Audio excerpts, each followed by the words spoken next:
नमस्कार, मैं तुलसी धर्म संवाद में आप सभी का स्वागत करती हूं और आपको बता दें इसी के बाद कि कल यानी कि कल साल का सबसे आखिरी चंद्र ग्रहण लगने वाला है और इसी के संदर्भ में आज हमारे साथ है तमिश्री और हम तमिश्री से जानेंगे कि ये चंद्र ग्रहण कैसा होने वाला है, इससे लाभ क्या होगा, हानि क्या होगा और कैसे इस चंद्र ग्रहण से सतर्क लगना है।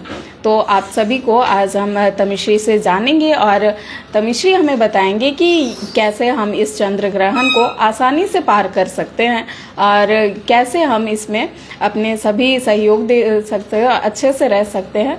तो तमिश्री आप आपके साथ हमारे साथ सभी लोग जानने चाहते हैं, जिनमें धर्म से जुड़े सभी लोग जानना चाहते हैं कि ये चंद्र ग्रहण कैसा होने वाला है और इसकी शुरुआत कितने बजे से होगी।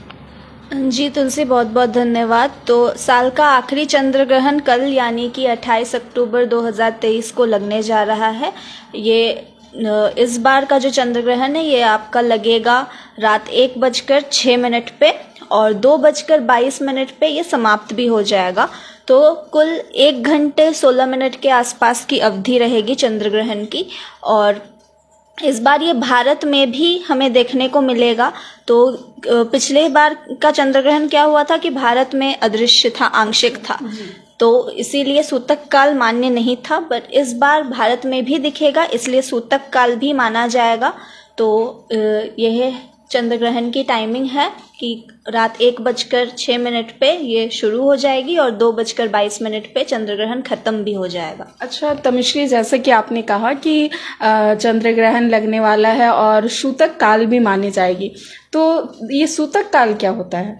जी, ये सूतक काल जो होता है ये माना जाता है जब जब ग्रहण लगता है, सूर्य ग्रहण, चंद्र ग्रहण जब जब लगता है सूतक काल माना जाता है। सूतक काल बेसिकली क्या होता है, वो टाइम पीरियड होता है जिस टाइम पे मतलब जितने भी मांगलिक कार्य हैं, जितने भी अच्छे कार्य हैं, ये नहीं किए जाते हैं। ये एक्चुअली ये जो टाइमिंग होता है ये अशुद्धियों का टाइमिंग होता है। इसीलिए बोला जाता है कि हमें इस टाइम पीरियड पे कोई भी शुभ कार्य नहीं करना चाहिए, क्योंकि अशुद्धियां एज एन हम ऐसा कहे कि ग्रहण क्या होता है, ग्रहण में होता क्या है कि चंद्र ग्रहण या सूर्य ग्रहण में पृथ्वी और चंद्र के बीच सूर्य आ जाता है या सूर्य और पृथ्वी के बीच चंद्र आ जाता है, ग्रहण ऐसे ही लगता है। तो क्या है कि सनलाइट और मूनलाइट दोनों ही हमारे लिए बहुत लाभकारी होता है, क्योंकि सूर्य से अच्छा सोर्स कोई नहीं है एनर्जी का, और चंद्रमा की जो रोशनी आती है वो भी हमारे लिए बहुत ही अच्छा है।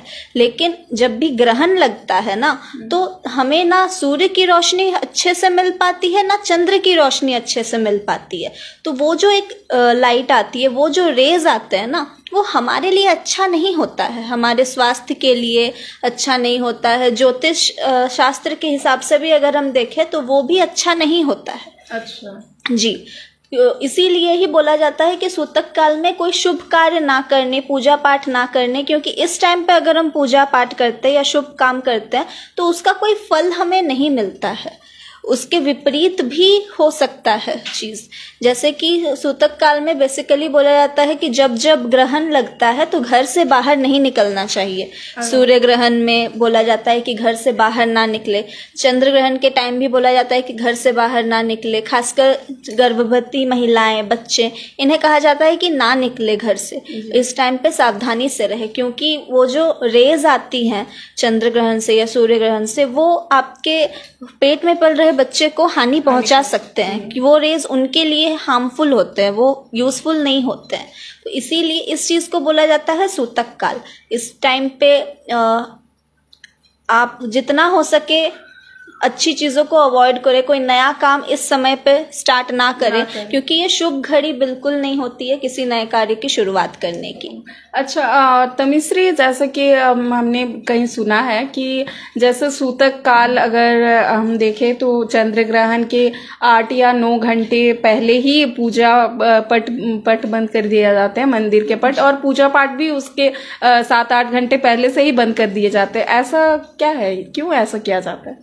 जी, ज्योतिष शास्त्र के हिसाब से ऐसा ही देखा जाता है। जब सूर्य ग्रहण होता है तो 12 घंटे पहले से ही सूतक काल शुरू हो जाता है। अच्छा। और जब चंद्र ग्रहण होता है तो 8-9 घंटे पहले से सूतक काल शुरू हो जाता है।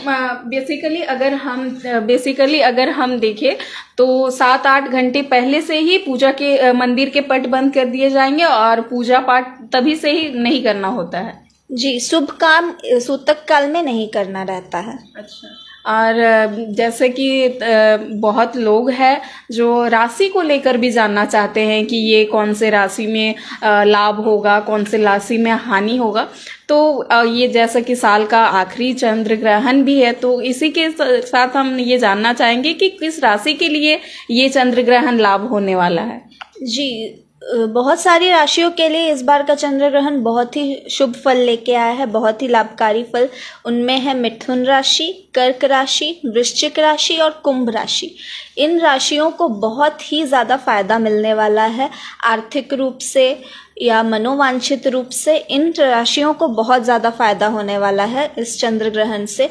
बस आप सबसे यही हमारी दरख्वास्त रहेगी कि सूतक काल माने और थोड़ा सा खुद को अवॉइड करके रखें चंद्र ग्रहण की टाइमिंग से। और जैसा कि बोला जाता है कि नंगी आंखों से ग्रहण को देखने की कोशिश ना करें, तो ये इसीलिए भी बोला जाता है क्योंकि ये हार्मफुल हो सकते हैं आपकी आंखों के लिए। तो इसीलिए डायरेक्ट देखने की कोशिश ना करें ग्रहण को कभी भी, चाहे वो सूर्य ग्रहण हो चाहे वो चंद्र ग्रहण हो। तो बस आप सब सुरक्षित रहें। और तो कल है 28 तारीख को शरद पूर्णिमा की रात साल का आखिरी चंद्र ग्रहण। जी, और जैसे कि तमिश्री आपने अभी बताया कि कल शरद पूर्णिमा भी है, तो शरद पूर्णिमा और चंद्र ग्रहण ये दोनों के ही जो समय है ये लगभग बराबर ही कुछ माने जा रहे हैं। कई समाज के लोग पूजा को इस पूर्णिमा को जिस तरह से मानते हैं वो उनके लिए बहुत संकट भी आ गया है कि वो कब पूजा पाठ करें। तो इसके पे आप कुछ कहना चाहेंगे? जी, एक शरद पूर्णिमा में कोजागरी लक्ष्मी पूजो किया जाता है। वो बंगालियों में, उड़िया में माना जाता है। चांद की पूजा होती है इस दिन।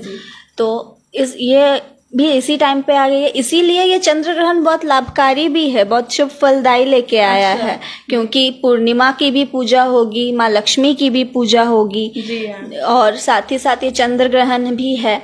तो इसीलिए ये बहुत ही अच्छा टाइम पे आया है। इसीलिए तो कुछ राशियों के लिए बहुत ही ये फलदायी भी है, आर्थिक रूप से, मनोवांछित रूप से।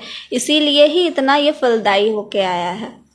तो काफ़ी अच्छी जानकारी मिली आपसे कि कैसे चंद्र ग्रहण में खुद को सेफ रखना है और किसे बाहर रहना है और किसे नहीं। हमें तमिश्री से काफ़ी अच्छी जानकारी मिली है और आपका बहुत बहुत धन्यवाद तमिश्री, हमें बताने के लिए कि ये चंद्र ग्रहण को किस तरह से हम पार कर सकते हैं और किन राशियों के लिए ये लाभदायक होगा। तो जिसके भी राशि में ये चंद्र ग्रहण लाभदायक है वो ज़रूर अपने प्रयास करते रहें और आगे भी अपने जीवन में सफलता बनाए रखें। आप सभी का धन्यवाद हमारे साथ इस लाइव सेशन में जुड़ने के लिए। और पहले भी हम आपके साथ इस तरह से लाइव सेशन में आते रहे हैं और आते ही रहेंगे। आप हमारे चैनल को सब्सक्राइब करते रहे और हमें ऐसे ही सपोर्ट करते रहें। आप सभी का धन्यवाद।